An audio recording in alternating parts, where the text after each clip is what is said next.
What is up, my aesthetic boys? It's Fresh, back with another video. Now in today's episode of Murdered by Words, I find out that I can't really tune a guitar, NBA players get paid too much, and 9/11 was an inside job. Just kidding. Unless? In your opinion, what's the height of stupidity? How tall are you? You are not a Slytherin. You're 32. Well, the character Harry Potter is 36 years old. People who are 32 were in the exact age range to match Harry as the books were being published. They probably grew up with it, and it was probably important to them if they're still talking about their Hogwarts house. Being an adult doesn't have to be a joyless slog of work and taxes. You're allowed to continue enjoying your childhood interests, and playing make-believe as an adult is a perfectly respectable pastime. Well...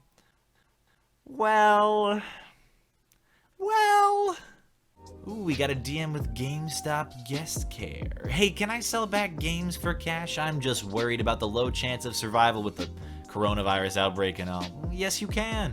And don't worry, the survival rate is fairly high. Oh, no, I was talking about you. A 1, a 2, a 1, 2, 3, 4. This is a joke post. This is a joke post. I tuned my guitar for this bit. Most elderly aren't afraid of the virus. They carry on like normal, unlike the younger generations afraid of their shadow. Well, I used to have a dog that wasn't afraid of traffic. I fucking love the disdainful slap. Well, fun fact, you could have made your point just as well without cussing and thereby making a fool out of yourself. Oh, fuck is too good of a word to never use it. It can be used as a noun, adjective, and verb. For example, fuck you, you fucking fuck. I mean... the word fuck cannot be faulted for its own versatility and utility. I mean, we can all agree on that. Some guy in my lecture just offered me his jacket because I was shivering.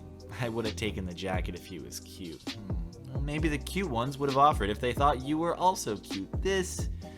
I can't confirm it, and I know some people hate when I'm like, this post is fake. r/that happened. Major Reddit moment, but at the same time, I'm iffy on this one. NBA players living paycheck to paycheck, question mark?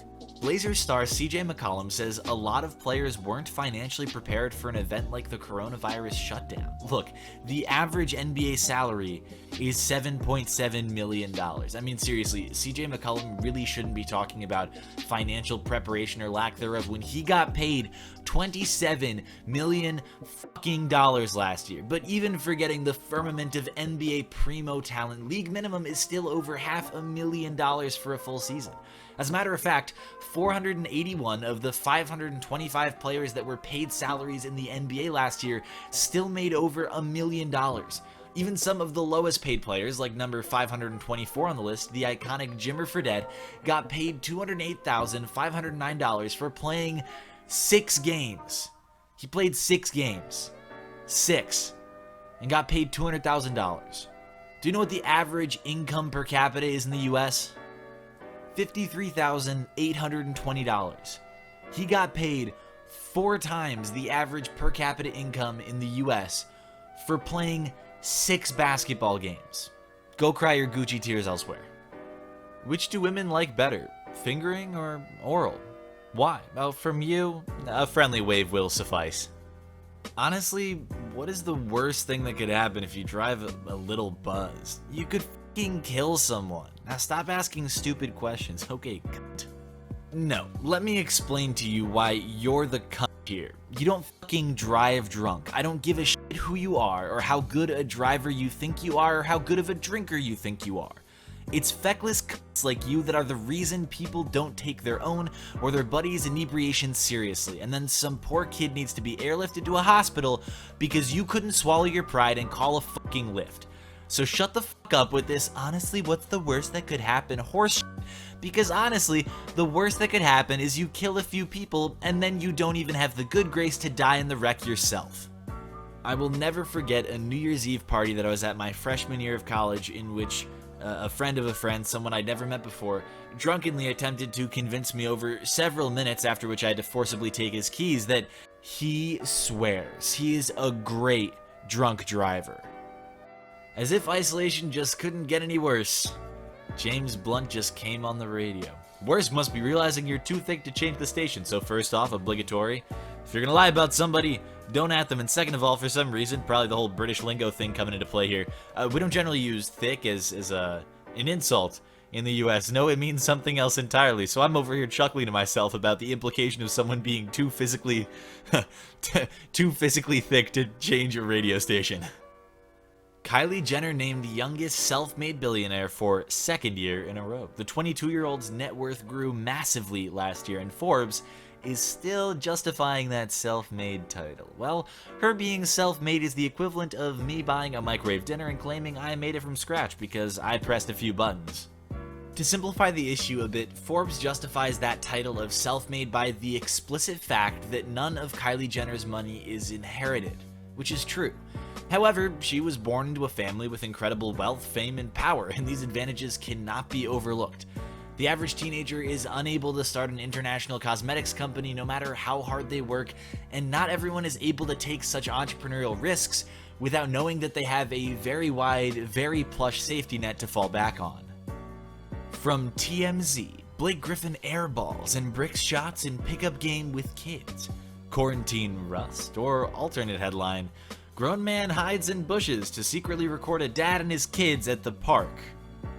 Please stop saying you researched it. You didn't research anything, and it's highly probable that you don't even know how to do so.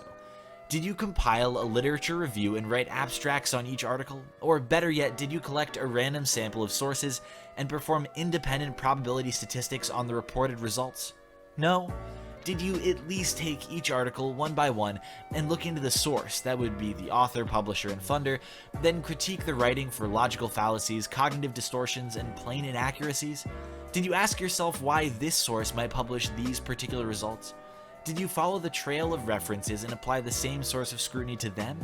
No? Then you didn't fucking research anything. You read or watched a video, most likely with little to no objectivity. You came across something in your algorithm-manipulated feed, something that jived with your implicit biases and served your confirmation bias, and subconsciously applied your emotional filters and called it proof. Scary. To be fair, this isn't quite as much of a dichotomy as the understandably frustrated Linda wants to imply. The options aren't just YouTube conspiracy theory or random sampling statistical analysis compiled abstract peer review literature fallacy scoured advanced degree. Ironically, for a rant that explicitly decries logical fallacies, it finds a false dichotomy to be its central theme. If a dog is born in a barn, it doesn't make it a horse. Just because you were born in Britain doesn't mean you belong here. Hey, you're right. But a brown horse, born in a stable full of white horses, is still a fucking horse, you racist cunt. Wow. A lot of cunts in this. And I mean that as the word. I mean the person, or as an adjective, as a noun. Okay, so I'm not sure what happened there, where, you know, the whole brain not working thing. So I'm gonna take a break, and I'll come back. Steven Soderbergh, who directed Contagion, is now leading a task force for deciding when directors can go back to work once the coronavirus threat is over. Hey, Ryan Reynolds here. I played a medical student in the 1998 sitcom Two Guys, a Girl, and a Pizza Place. Let me know if you need my help. Final exam grades. Hi all, I have your final exam grades. Guys, I really wanted to believe that Virginia Western was not the cesspool of morons all my fellow biology faculty told me it would be. Unfortunately, your finals, which I purposely made as easy as humanly possible, tanked harder than a Kardashian marriage. I personally apologize for expecting the bare minimum from you as students. If you look at your gradebook, you will notice that you have all gotten a 50-point grade bump as extra credit. And no, this was not because any of you deserved it, but it was in fact so I don't get my ass fired when the dean asks me, hey, why the f did 90% of your class fail an introductory biology course? To whom I will reply, I don't know, maybe it's because these Klingons are 18 years old and still giggle every time I say the term phagocytosis.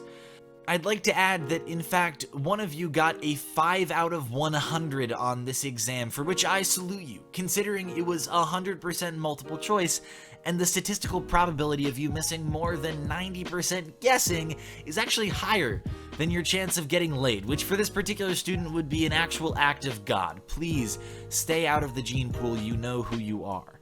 I could have actually taken a shit on the Scantron, wiped off on the grass, and I'm pretty certain my feces would have picked up more correct answers than you deliberately bubbled in. So congratulations on making me lose faith in the public school system and in humanity. A 1, a 2, a 1, 2, 3, 4. This is a joke post. This is a joke post. Fortunately, my guitar was still tuned from the first time that I did this bit earlier in the video. The term Karen is being used as a sexist and racist slur.